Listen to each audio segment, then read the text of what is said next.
السلام عليكم ورحمة الله وبركاته. رير سوماليلاند waa idin salaamaya waana soo noqday saaka soo idin maan lahayn waxa iman doona dad badan ayaa dhiman doona oo la gowrici doona oo qaar badan oo dadka xamar jooga kamid ah ayaa meydad socda ah oo ciilka iyo jabkii ka soo gaaray dagaalkii hawada iyo badda Somaliland dad badan ayay kula dhacayaan.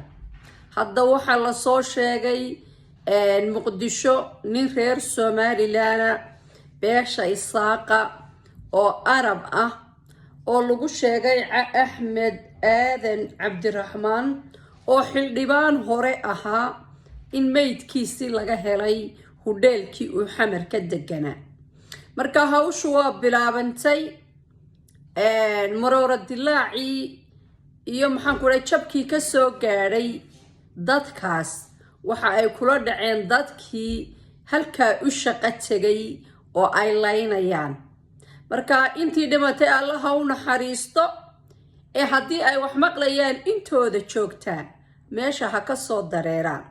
assalaamu calaykum wa rahmatullaahi wa barakaatuh.